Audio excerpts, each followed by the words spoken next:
English book story. A strange wrestling match. Part 1. There was once a wrestler called Vijay Singh. A tall man with massive shoulders and muscular arms, he towered over others like a giant. Vijay Singh, people said, was a born wrestler and could beat all other wrestlers in the world. This pahalwan had but one shortcoming which often landed him in awkward situations. He was fond of boasting. One day, he was sitting in the marketplace surrounded by several young men. After drinking many glasses of milk, he suddenly proclaimed, "Why are people afraid of ghosts? I am not. I wish I met a stout ghost. I'd teach him a lesson." There were murmurs of applause as well as apprehension among the young men. "If you walk alone at night through the haunted desert," one of them said, "you are sure to meet ghosts.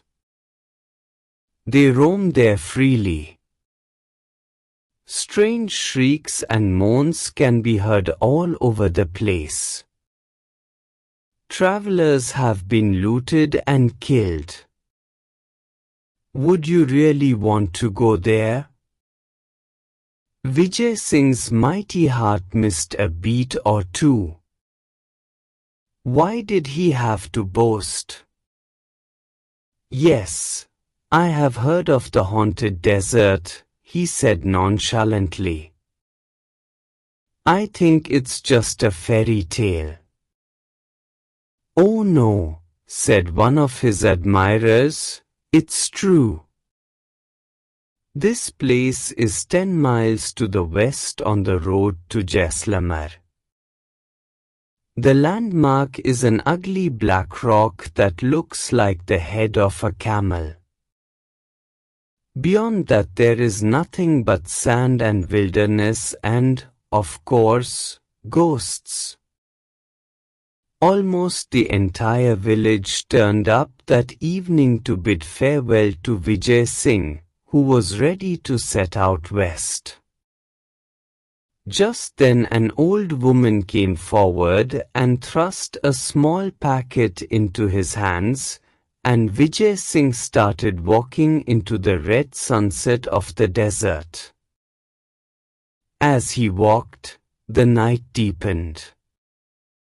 The moon was bright and the stars shone clearly in the Rajasthan sky.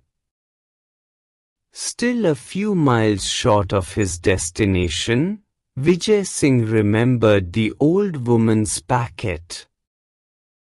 He opened it and found nothing but a lump of salt and an egg. The old woman was well known for her eccentricities.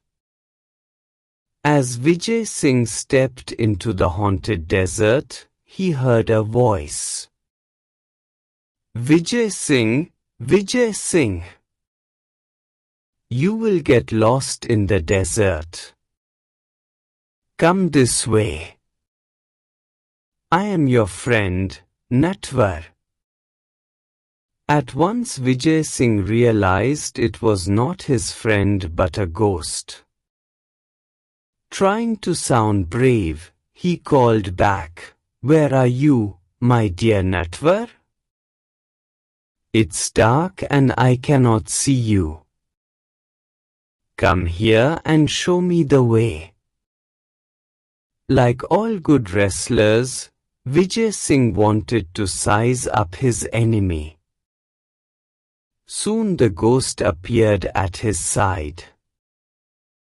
Vijay Singh peered into his face and declared, "You are just a plain, lying ghost.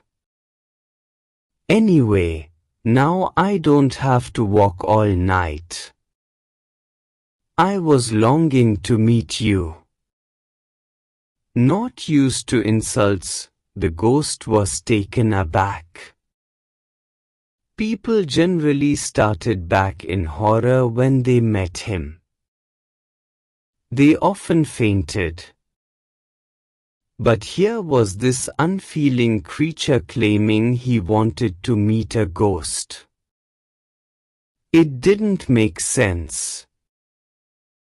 Really, I don't know why you long to meet me, the ghost said. That proves, said Vijay Singh in a bored voice, that you are a stupid ghost. The least a ghost can do is to read a man's thoughts. However, a worthless ghost like you is better than no ghost.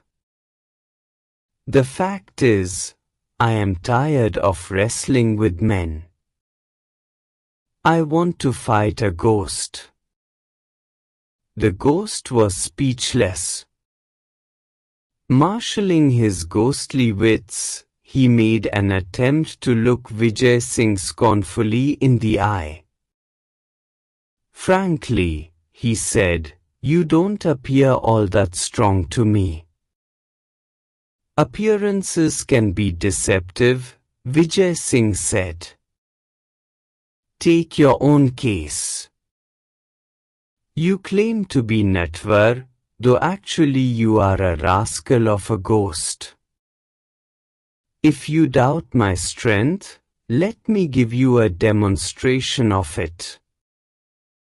Part 2. Vijay Singh picked up a piece of rock from the sand. Take this, he offered it to the ghost, and squeeze it hard. It is filled with fluid. See if I am wrong. While the ghost tried to squeeze the rock first with one hand, then with both, Vijay Singh stealthily took out the egg from his pocket. Vijay Singh snatched the rock from the ghost and placed it between both hands and squeezed. At once the yellow yolk oozed from around his fingers, and the crackling of the eggshell created the illusion of the stone being crushed. The ghost was so astonished he did not notice Vijay Singh bending to clean his hands with sand and disposing of the telltale shell. Vijay Singh then picked up another piece of rock and gave it to the ghost. Without a word the ghost took it, felt it, and peered at it. Vijay Singh put his hand into his pocket to take out the lump of salt. This is only a stone, protested the ghost. And anyway it is too dark to see. Never heard of a ghost who can't see in the dark, remarked Vijay Singh. That stone which you hold in your hand contains salt. Crumble it and see. Again the ghost tried to crush the stone, but in vain. He handed over the stone to Vijay Singh. The ghost was now beginning to doubt his ghostly powers. I can see that you are not going to be a worthy opponent. What's the use of wrestling with a weakling whom I can floor in a minute? So saying, Vijay Singh casually crumbled the lump of salt and let the stone drop in the darkness. He held out his hand and commanded the ghost to taste the powdered stone. Mesmerized with the pahalwan's extraordinary strength, the ghost did as he was told. Alarm shot through him. This man could easily vanquish him in a wrestling bout in the dark. But perhaps he could be tricked in other ways. Assuming a servile manner, the ghost said, "Friend Vijay Singh, it is an honor to meet a man like you. I admit to being defeated. But where will you go tonight?"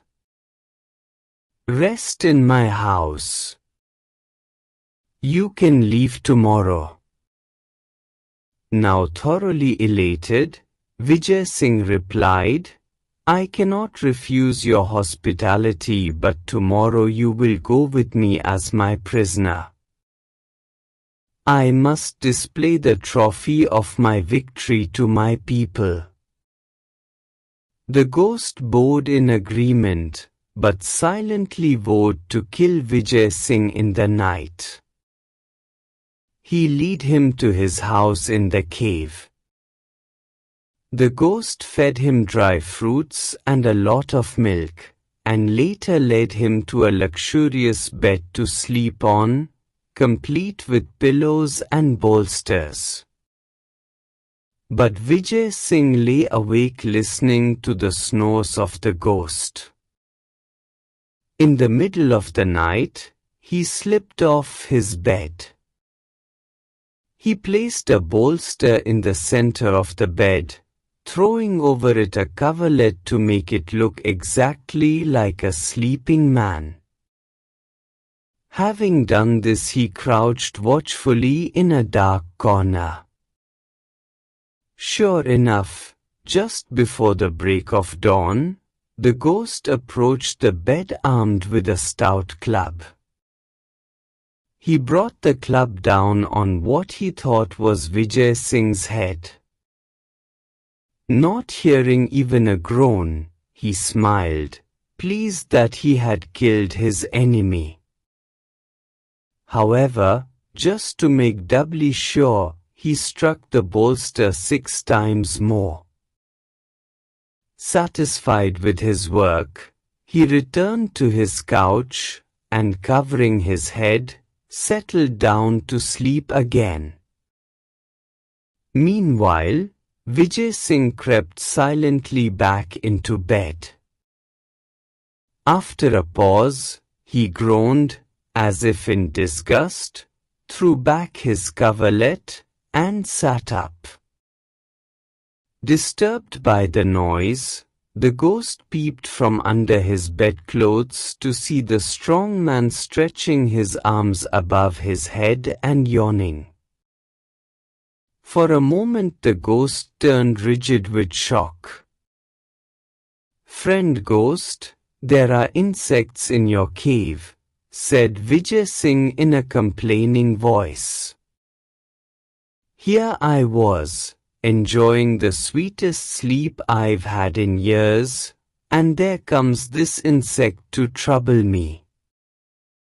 I distinctly counted 7 flappings of its wings. Of course, it has not bitten me, but it's most annoying." The ghost panicked. Those 7 blows would have reduced any other man to pulp. There is no safety near a formidable wrestler like this, he thought, and fled from the cave, leaving behind all his ill-gotten wealth. It took several camels from the village to remove the property Vijay Singh had acquired. He returned much of it to the rightful owners. He went especially to the old woman, thanked her for her invaluable gift, and asked for her granddaughter's hand in marriage. Thenceforth, Vijay Singh was more careful about boasting. It is said that no traveler was ever troubled again in the haunted desert. How did you like this video? Do tell us in the comments. Have a good day. See you in the next video. Thank you.